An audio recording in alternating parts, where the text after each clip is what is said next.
Shalom, puji nama Tuhan, saudara. Pada kesempatan kali ini saya akan menyampaikan sebuah firman singkat.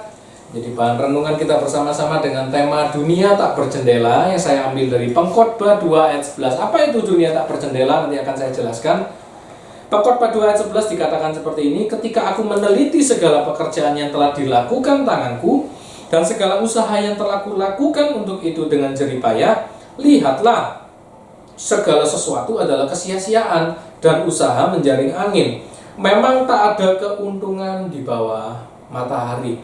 Nah, kitab Pengkhotbah pada ayat ini selalu dibuka dengan nada yang pesimis, saudara. Sebagai dia menerangkan bahwa apapun yang kita lakukan di bawah matahari itu sia-sia. Saudara mau masak sia-sia, saudara mau belajar sia-sia, saudara mau bekerja pun sia-sia. Semua aktivitas di bawah matahari sia-sia. Untuk dapat memahami hal ini lebih lanjut, maka saya akan bawa saudara kepada sebuah percakapan yang menarik, saudara, antara profesor yang ada di kampus teologi dengan para mahasiswanya. Nah, profesor itu berkata demikian, saudara, kepada para mahasiswanya, ya, kehidupan ini sia-sia. Seperti kata kita Pengkhotbah, tidak ada yang berguna di dalam kehidupan, tidak bermakna sama sekali. Lalu untuk apa kalian belajar, datang ke sini capek-capek untuk belajar? Mendengar perkataan ini, para mahasiswa ada yang menyampaikan dan tidak terima. Dia berkata, loh Prof, bukannya kita datang ke sini bayar mahal-mahal, Prof. Kita kuliah bayar mahal-mahal, kita belajar supaya kita bisa menyumbangkan sesuatu untuk dunia pengetahuan, untuk orang lain, berguna untuk orang lain. Bukankah itu bermakna, Prof?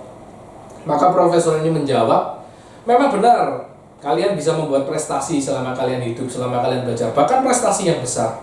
Namun ingatlah, apapun yang kalian lakukan di bawah matahari, apapun yang kalian lakukan selama kalian hidup akan percuma setelah 3 generasi. Karena kalian akan dilupakan orang. Pekerjaan kalian pun, hasil belajar kalian pun juga akan dilupakan orang. Sebagai bukti, coba kalian ingat baik-baik prestasi apa yang pernah dilakukan oleh papanya kakek kalian. Atau bahkan namanya saja pun kalian tidak mengerti, bukan? Mendengar itu, mahasiswa yang lain mencoba mengungkapkan rasa nggak terimanya. Loh, kalau gitu buat apa, Prof, kita capek-capek kuliah? Maka Prof ini menjawab, untuk membuat kalian lebih berhikmat. Semakin kalian belajar kuliah, semakin kalian memahami kehidupan. Semakin banyak belajar, semakin banyak tahu, semakin sadar realitas kehidupan yang kejam. Itu membuat kalian semakin memerlukan adanya seorang pencipta.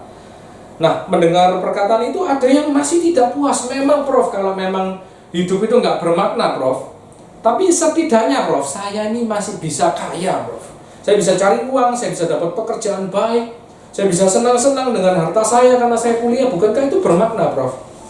Lalu profesor ini menjawab, memang benar anak muda, kamu bisa kaya, kamu bisa senang-senang.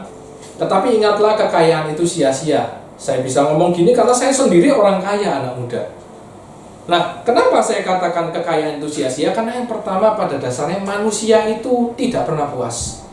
Yang kedua, karena manusia itu bisa tambah khawatir, menambah beban-beban yang nggak perlu karena kaya. Jadi iri, jadi bingung simpen di mana, jadi takut kecurian, dan lain-lain.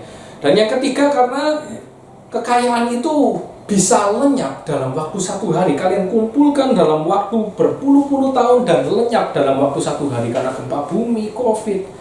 Dan yang terakhir, ketika kalian meninggal, juga kekayaan tidak kalian bawa. Jadi kekayaan pun sia-sia. Mahasiswa yang mendengar mulai ragu, dan yang terakhir mulai mengajukan pertanyaan yang terakhir, berkata, Prof, kalau memang hidup ini konyol, kenapa Prof ada di sini untuk ngajar? Kenapa kita belajar?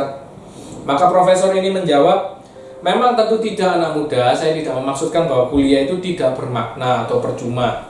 Namun yang saya maksudkan dengan kesia-siaan adalah kalau kalian memandang kehidupan ini, maknanya hanya ada di bawah matahari, itulah kesia-siaan.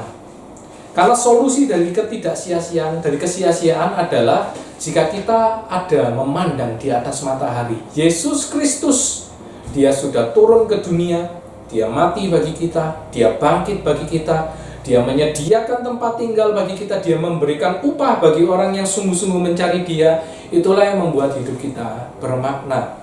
Itulah yang membuat kita bekerja dengan baik. Itulah yang membuat kita berkelakuan dengan baik. Itu yang membuat kita belajar dengan baik. Karena kita tahu ada pengharapan setelah kematian. Ada upah yang disediakan bagi kita menyadari bahwa semuanya tidak percuma. Nah saudara, dari pernyataan ini, saudara tahukah, mungkin saudara ada yang merasa sia-sia, atau saudara ada yang masih menaruh rasa percaya diri kepada apa yang dibawa matahari. Kalau saudara tidak punya Yesus Kristus dalam kehidupan saudara, kehidupan saudara tidak bermakna. Karena itu saudara, bagi saudara yang rindu untuk menerima Dia sebagai Tuhanmu dan Juru Selamatmu, saya akan ajak saudara berdoa. Saudara lipat tangan, doakan sungguh-sungguh. Saya berdoa untuk saudara, mari kita mulai. Tuhan Yesus, terima kasih, kami bersyukur padamu Tuhan pada kesempatan kali ini. Kami menyadari Tuhan bahwa kehidupan di bawah matahari akan sia-sia tanpa kehadiran-Mu dalam hidup kami. Tolong setiap pemirsa yang ada melihat konten ini Tuhan, dimanapun mereka berada, entah jemaat, entah orang bukan jemaat, ajar mereka untuk memahami bahwa solusi dari kesia-siaan ada di atas matahari, ada di dalam nama-Mu Tuhan, di dalam nama Tuhan Yesus Kristus. Ketika kami punya Yesus, kami punya pengharapan. Ketika kami punya Yesus, kami punya surga yang mulia yang sudah Engkau sediakan.